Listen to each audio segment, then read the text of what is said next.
Computers run our world. They help us send messages, watch movies, design rockets, and even run AI models. But soon, we are entering a new age.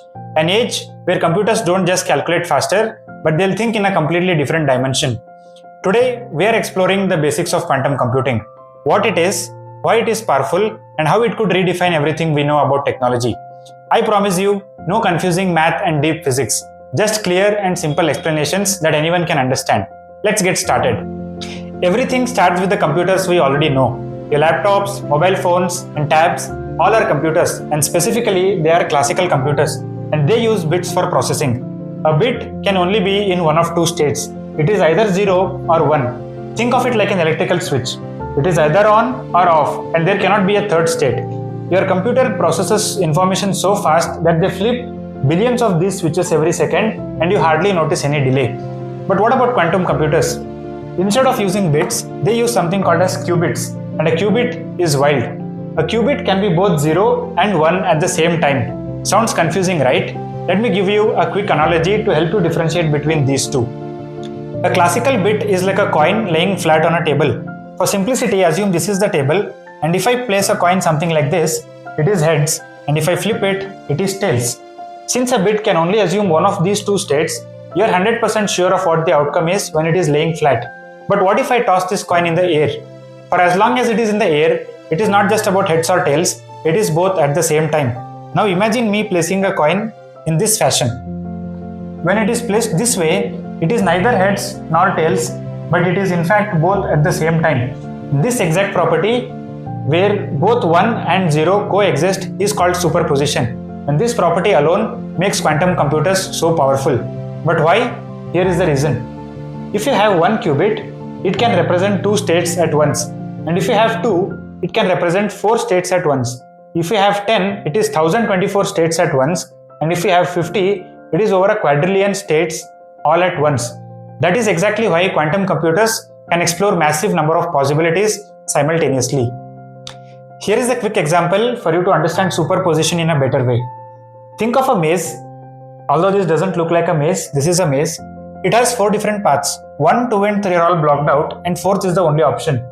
If I have to give this problem to a classical computer, here is how it would solve it. It will first start from here, take path 1, it sees that the path is blocked, it comes back. Then it takes path 2, it hits the dead end, comes back. Similarly for path 3, and then finally it is going to traverse through path 4 and it is able to reach the solution. Do you see the problem here? Your classical computer is trying out these possibilities step by step, and that is making the process too slow. But what if I give the same problem to a quantum computer? How would that solve it? Here is the answer. Instead of trying out all these possibilities step by step, your quantum computer is going to solve it simultaneously. Meaning, instead of having one maze runner try out all these 4 possibilities, it is going to use 4 different maze runners try out 4 different paths. That way, when one maze runner finds a way out, that particular possibility is going to get amplified and the rest 3 gets cancelled out. This is exactly how quantum computers use behavior like superposition to solve a problem in a much quicker and in a much more optimized way than classical computers. Now, here is something that is even more crazier. What happens if 2 qubits start interacting with each other? That is where we see another magical phenomena called entanglement. Entanglement is one of the strangest phenomena in physics. When 2 qubits become entangled, they behave like perfectly synchronized twins. Whatever happens to one instantly affects the other, even if they are miles apart. Here is a simple analogy that will help you understand entanglement better. Imagine 2 dice that always show matching numbers. Like if one shows a 4, the other always shows a 4.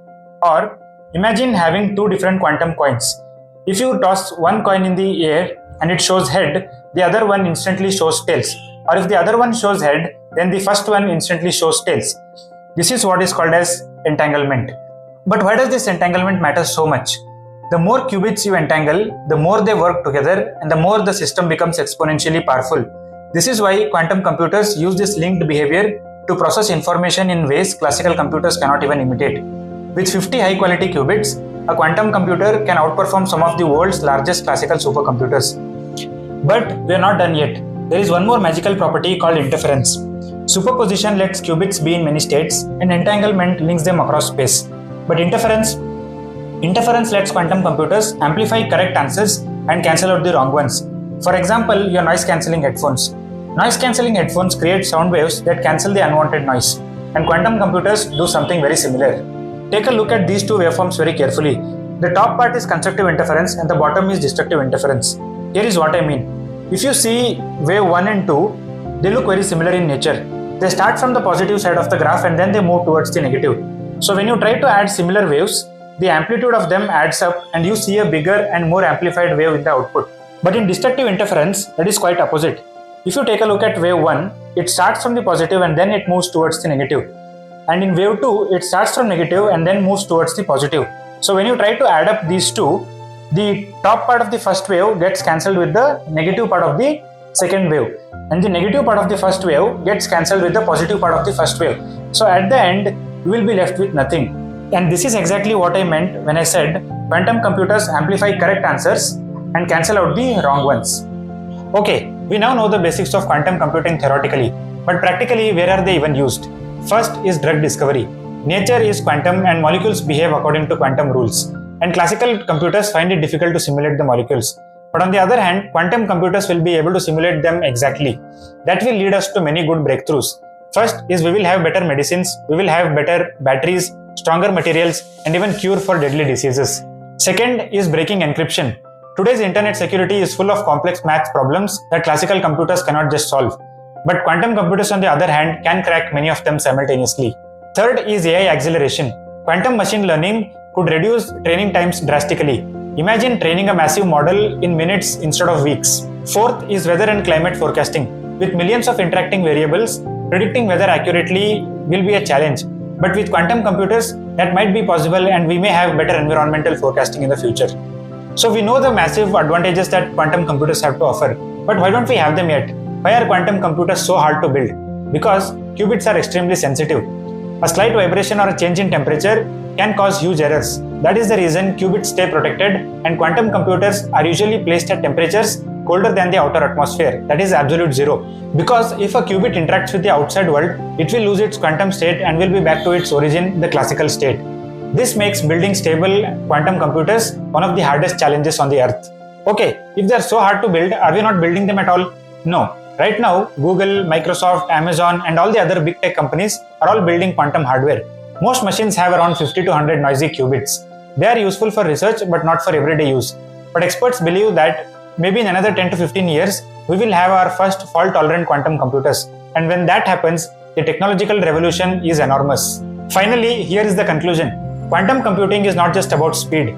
It is about opening doors to solving problems that were previously impossible. It is a new way of thinking and a new way of computing, and that might redefine everything. Medicine, artificial intelligence, security, materials, and whatnot. We just have to wait and see. If you want more videos simplifying complex topics like this, drop a comment below and don't forget to like, share, and subscribe. Thanks for watching, and I will see you in the next one.